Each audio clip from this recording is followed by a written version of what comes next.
Hai, Assalamualaikum, selamat pagi teman-teman pecinta lobster air tawar dimanapun kalian berada. Oke, ketemu lagi ya bersama saya Saifullah Official yang akan membahas tentang budidaya lobster air tawar. Oke, kali ini saya ingin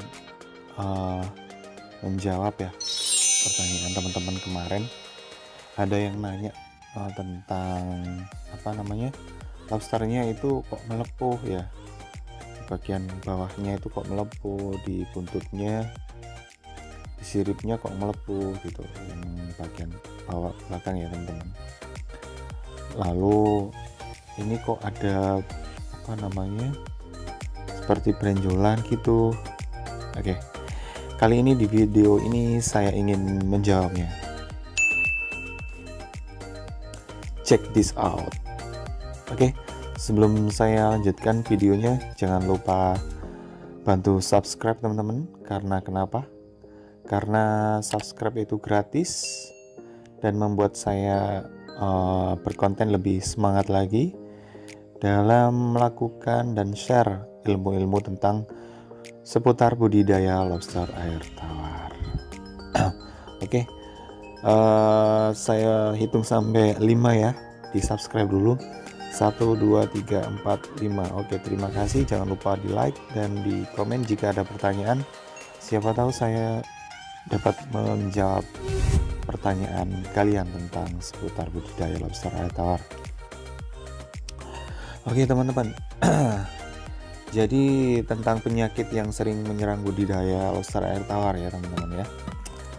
Ketika kalian budidaya lobster air tawar lalu menemui ada yang lobster kalian mati, atau lobster kalian ada yang gelagaknya kurang, tidak seperti biasanya gitu, atau jalannya agak tertatih-tatih gitu ya kan. Biasanya kita mengecek itu ketika pagi atau sore hari gitu kan, lobster biasanya keluar untuk mencari makan. Oke, saya ingin menjawab yang penyakit yang sering menyerang lobster air tawar ya. Yaitu yang pertama itu ini ya,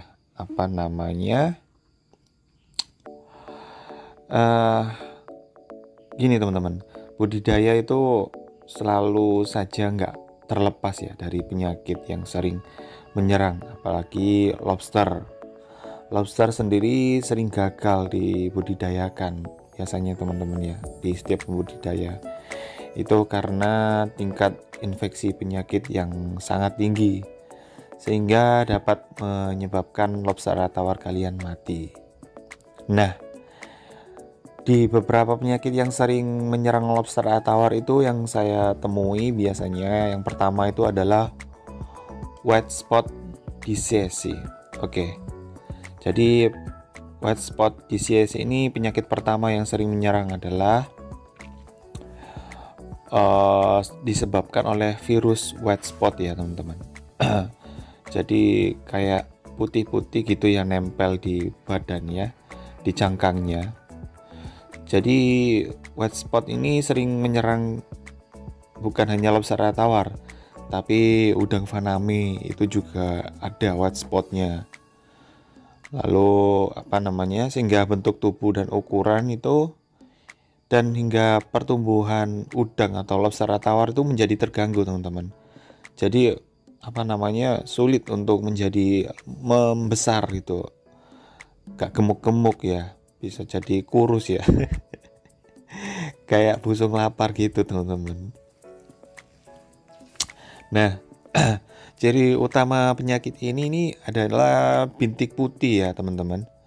Bintik putih atau kemerahan yang menandakan adanya kerusakan sel pada bagian tersebut. Jadi ketika white spot disease ini nempel di cangkang warna putih, nah itu berakibat merusak sel ya pada bagian tubuh lobster air tawar tersebut gitu teman-teman. Oke, itu yang pertama ya. Lalu yang kedua itu adalah Rickettsia atau leak organism. Ya, seringkali disebut dengan penyakit rickettsia. Penyakit ini disebabkan oleh bakteri yang bernama rickettsia juga.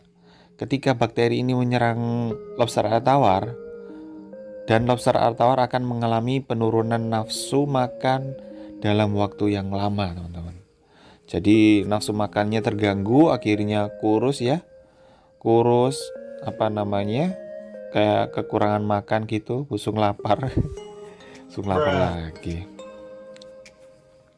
Jadi jangan sampai meremehkan bakteri ini ya teman-teman. Gitu. Nanti rugi sendiri ya. Oke, yang ketiga adalah jamur crayfish plague. Ya, ternyata jamur juga bisa menyebabkan lobster tawar mati ya. Jadi menyebabkan penyakit pada lobster yang disebut dengan crayfish plague ini. Nah, penyakit ini bisa disebabkan melalui zoospora jamur yang tersebar di dalam air kemudian menginfeksi, teman-teman ya. Nah, ciri yang bisa dilihat dari serangan jamur crayfish plague ini adalah lobster itu ciri-cirinya berjalannya nggak normal. Jadi kayak pincang gitu ya. Terus tampak lebih kaku. Terus serta adanya bintik melanisasi bintik melanisasi, teman-teman. Jadi ada kayak bintik-bintik gitu di kakinya. Jadi lobster tawar itu kayaknya nggak nyaman gitu kalau buat jalan, buat jogging gitu, buat jalan sama pasangannya. Oh, apa sih? Ya gitulah, pokoknya lobster tawarnya nggak nyaman, kaku. Jadi dia akan bertingkah aneh gitu. Ya teman-teman ya. Bukan bertingkah aneh karena kena hipnotis atau lagi bokek ya. Bukan teman-teman. Jadi jamur crayfish plague itu dapat menyerang kaki biasanya. Nempel-nempel gitu loh teman-teman. Kayak jamur gitu ya. Nah, kalau tadi sudah membahas tiga penyakit yang lobster tawar biasanya alami, lalu cara pencegahannya gimana ya Mas ya? Oke, gini teman-teman, cara pencegahan penyakitnya itu saya lanjutkan ya. Tapi jangan lupa subscribe dulu ya. Saya hitung 1, 2, 3. Oke, saya percaya. Oke, jadi cara mencegah penyakit atau virus yang menyerang pada lobster air tawar kalian, ada beberapa cara yang bisa dilakukan agar budidaya lobster air tawar tidak mengalami gangguan. Jadi kita meminimalisir kondisi yang menyerang pada lobster tawar kita ya teman-teman. Jadi yang perlu diperhatikan adalah kondisi lingkungan yang memegang peranan penting dalam penyebaran penyakit, sehingga perlu diperhatikan kebersihannya. Jadi pertama itu apalagi kolam indoor ya teman-teman ya, nggak kena sinar matahari, sisa pakan yang nggak bisa terurai itu akan menyebabkan penyakit. Perlu digarisbawahi ya teman-teman, penyakit ya. Jadi langkah pertama yang perlu dilakukan adalah menjaga kebersihan, terus menjaga kehigienisan ya. Ya pokoknya sering disedot atau disipon lah, minimal 3 hari, seminggu sekali lah disipon, terus di top up lagi air yang baru. Tapi siponnya jangan sampai habis ya airnya. Kalau bisa di 40% lah kita sipon, itu maksimal 40%. Jadi dibersihin gitu teman-teman bawahnya. Sipon itu apa sih Mas? Nah, sipon itu alat ini teman-teman, alat penyedot kotoran yang di dasar kolam lobster ya. Kalau kalian pengen cari sipon lalu nggak ada di daerah kalian bisa order di saya kok. Ini nih di WA ini ya, ini saya taruh di link deskripsi ya. kalian hubungin saja nomor kontak admin. Nanti insya Allah admin akan membalas orderan kalian. Sorry, jualan lah teman-teman. Oke. Jadi langkah selanjutnya adalah pemeliharaan air ya, yang terbebas dari bahan kimia berbahaya. Seperti apa itu Mas? Seperti pestisida atau polutan penyemar ya. Terus selain itu peralatan yang harus setelah dipakai itu harus dijaga kebersihannya teman-teman. Terus sering dicuci ya, apalagi filter kalian ya. Yang filternya buluk-buluk itu siapa ya? Yang males bersihin filter, nah itu saya tandai kalian. Saya juga kadang males ya. Oke, jadi lobster yang sehat itu lobster yang sehat juga bisa memiliki imunitas teman-teman, sehingga tahan dengan penyakit yang menyerangnya ya. Jadi ketika lobster sehat, insya Allah imunnya juga naik. Kayak kita ini kan di masa pandemi ini ya, makan yang banyak, yang sehat-sehat, dan akhirnya imun juga naik ya. Ya sama, antara manusia dan lobster itu nggak jauh beda kok teman-teman ya. Lalu pemberian pakan dan suplemen itu menjadi salah satu penentu ya kesehatan lobster. Sehingga kekebalan tubuh lobster itu bisa baik seperti kita ya, yang rajin makan enak ya, terus olahraga ya sama kayak lobster ya teman-teman.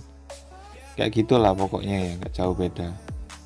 Oke, saya rasa cukup ya videonya, udah 10 menit lebih nih ya. Semoga apa yang saya share dapat bermanfaat buat kalian, khususnya pembudidaya pemula. Jangan lupa semangat, terus berdoa. Insya Allah jika kalian gigih, tekun, dan terus berusaha, akan menjadi hasilnya akan manis pada waktunya. Oh ya, oke. Akhir kata saya Saifullah, dari saya Saifullah Official. Jangan lupa subscribe, like, dan komen. Jika ada pertanyaan, monggo silakan. Siapa tahu saya dapat menjawab pertanyaan dari kalian. Oke, akhir kata selamat selamat sore, selamat beraktivitas, selamat beristirahat bagi yang ingin beristirahat. Bagi yang ingin ngopi, monggo silakan ngopi. Oke, wassalamualaikum warahmatullahi wabarakatuh. Bye. Thank you.